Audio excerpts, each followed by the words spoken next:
जय श्री माता दी, श्री आदिशक्ति माता दी, श्री निर्मला देवी माँ की जय। सहयोग आज का महायोग है। सहयोग में हम श्री आदिशक्ति श्री निर्मला माता जी की फ़ोटो के सामने दीपक को जलाकर बैठते हैं, उनके सामने नतमस्तक होते हैं और दिन भर में अपनी जो भी हमने गलतियाँ की हैं उन सब गलतियों की माँ के सामने माफ़ी मांगते हैं, क्योंकि आदिशक्ति श्री निर्मला माता आदि शक्ति हैं, गुरु हैं और परमात्मा भी हैं, धन्वंतरी भी हैं।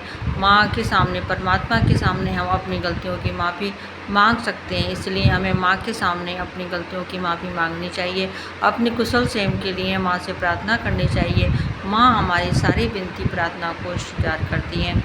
माँ ने हमको बताया कि हमारे शरीर के अंदर 3 नाड़ियाँ हैं।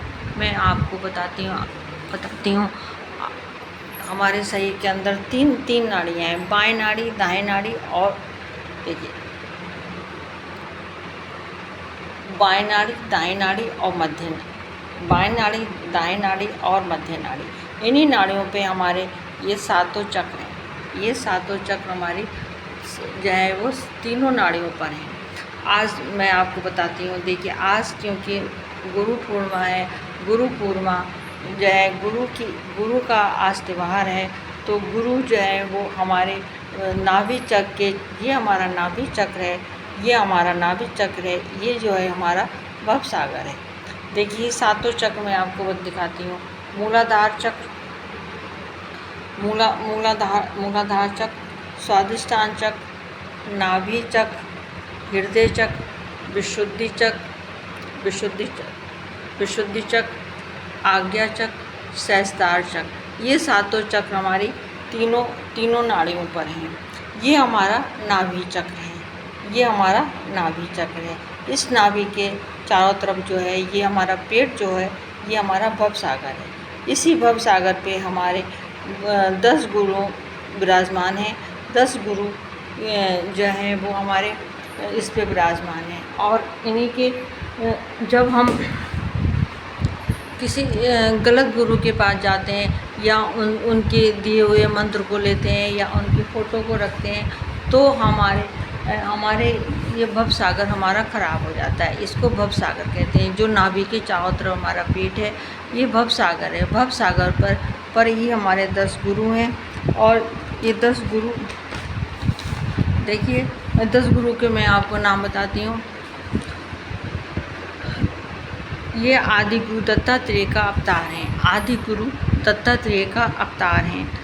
सबसे पहले श्री राजा जनक, श्री अब्राहिम, श्री मोजेस, जराजुस्ट, कन्फ्यूज्ड, लोथ से, सकरात, मोहम्मद साहब, गुरु नानक साहब और शिरडी के साईं बाबा।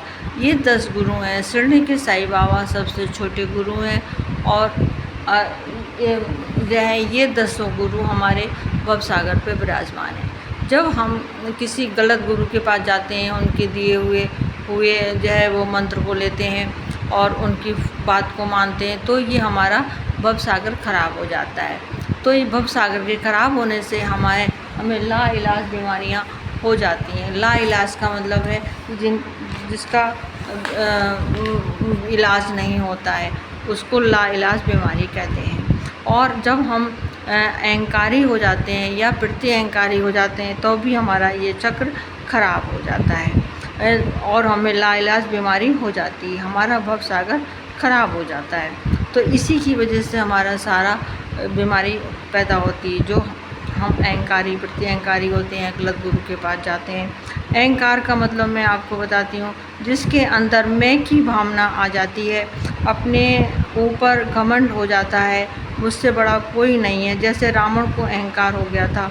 प्रति अहंकारी का मतलब होता है मैं बहुत होशियार हूँ, मैंने ये करा, मैंने वो करा। अपनी प्रशंसा जो आदमी अपने आप करता है, उसकी वजह से भी भव सागर खराब हो जाता है। भव सागर को शुद्ध करने के लिए हमको भव सागर पर जो है शुद्ध करना चाहिए। हमें भव सागर पर जब हमारा ख़राब होता है, हमें परेशानी होती है, तो हमको अपना सीधा हाथ माँ के सामने रखेंगे और बायां हाथ हम भव सागर पर रखेंगे और आदि गुरु दत्तात्रेय का मंत्र लेंगे। और जैसे बता रही हूँ, ओम तमेव साक्षात् श्री आदि गुरु दत्तात्रेय साक्षात् श्री आदि शक्ति माता जी श्री निर्मला देवी नमो नमः। इस प्रकार हम आदि गुरु दत्तात्रेय का मंत्र लेंगे और अपने भव सागर को शुद्ध करेंगे। भव सागर जब हमारा शुद्ध हो जाएगा तो हमें हमारी परेशानी भी दूर हो जाएगी। एक चीज़ मैं आपको और बताऊं कि आदि गुरु दत्तात्रेय का मंदिर जो है उदयपुर में है। बहुत ही सुंदर मंदिर है। कभी आप लोगों का मौका लगे तो आप उदयपुर जाएं, और अगर जाने का मौका लगता है तो वहाँ पर जाके आदि गुरु दत्तात्रेय का मंदिर अवश्य देखें। और आज जो भी बहन भाई ने पहली बार मेरा वीडियो देख रहे हैं वो इसको सब्सक्राइब करें, इसको लाइक करें, और जो लोग मेरा वीडियो लगातार देख रहे हैं, बहन भाई मेरा वीडियो लगातार देख रहे हैं, वो इसको लाइक करें और कमेंट्स करें, शेयर करें, और जो भी उनको समझ में नहीं आता है वो उसको पूछें, और जो भी परेशानी है, जो भी बाधा है उसको पूछें। उसको मैं आपके हर बात का जवाब दूंगी। अगर हो सके तो आप कृपया मुझे अपना फ़ोन नंबर भी दें। तो इसी प्रकार से आज हमने जो है गुरु पूर्णिमा की पूजा भी की है और अपने भव सागर को भी शुद्ध किया है।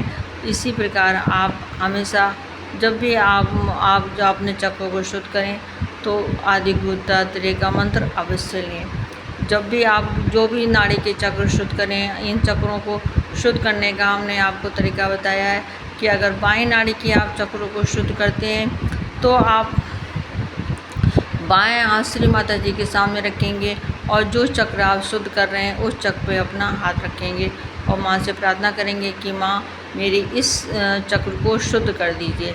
अगर आप दाएं नाड़ी के चक्रों को शुद्ध कर रहे हैं तो आप सीधा हाथ माँ की तरफ करेंगे और जो चक्र शुद्ध कर रहे हैं उस चक्र पर आप माँ से प्रार्थना अपना बायां हाथ रखेंगे, माँ से प्रार्थना करेंगे कि माँ मेरी सारी बीमारियों को दूर कर दीजिए। इसी प्रकार आप मध्य नाड़ी के चक्रों को जब आप शुद्ध करते हैं तो आपको भी यही करना है कि बायां हाथ माँ के सामने का रखना है और सीधे हाथ को अपने उन चक्रों पे रखना है। आप मूलाधार, स्वादिष्ठान, नाभि, अनाहत और विशुद्धि चक्र, आज्ञा चक्र, सहस्त्रार, इन सभी चक्रों को आप शुद्ध कीजिए और माँ से प्रार्थना कीजिए कि माँ मेरी कुंडली माँ को जागृत कर दीजिए, मेरी सारी बाधाओं को दूर कर दीजिए, मुझे अपनी शरण में ले लीजिए। इस प्रकार जब आप माँ के सामने प्रार्थना करेंगे तो आपकी कुंडली माँ जागृत होगी और आपके चक्र भी शुद्ध होंगे, क्योंकि कुंडली माँ धीरे धीरे हर चक्र पे होती हुई आगे बढ़ती है और जिस चक्र पे वो जाती है उस चक्र को शुद्ध कर देती है। इसी प्रकार हमारे सातों चक्रों को कुंडली माँ शुद्ध करते हुए वे सहस्त्रार पर आती हैं और हमको परमात्मा से हमारा संबंध करा देती हैं। और उतनी देर के लिए जितनी देर हम बैठते हैं हमारा संबंध भगवान से रहता है, परमात्मा से रहता है, तो हम निर्विचार हो जाते हैं। हमको ठंडा ठंडा महसूस होता है, हाथों में अपने जैसे सिर पे, माथे पे हमें ठंडा ठंडा महसूस होता है, तो और हम निर्विचार भी हो जाते हैं। ये चीज़ आपको केवल सहयोग में श्री आदिशक्ति श्री निर्मला माता जी की कृपा की वजह से ही होती है। बाकी और किसी पूजा में आपको ऐसा अनुभव नहीं होगा कि आपके विचार रुक जाएं। वरना आदमी या तो भूतकाल के बारे में सोचता है या फिर भविष्य काल के बारे में सोचता है, वर्तमान में वो कम रह पाता है। तो हमको इसी में यही है कि हम बस वर्तमान में आ जाते हैं और सब भूल जाते हैं और बड़ा अच्छा लगता है, बड़ा आनंद आता है। जितनी देर आपको अच्छा लगे उतनी देर आप बैठिए, कोई समय की पाबंदी नहीं है, कुछ और आपको करना नहीं है, ज़्यादा समय नहीं है, तो जितनी देर आपके पास समय उतनी देर आप बैठिए और माँ से प्रार्थना कीजिए, जल क्रिया कीजिए और अपने चक्रों को शुद्ध कीजिए। सभी लोगों को, सभी भाई बहनों को मेरा जय श्री माता जी, जय श्री माता जी, जय श्री माता जी।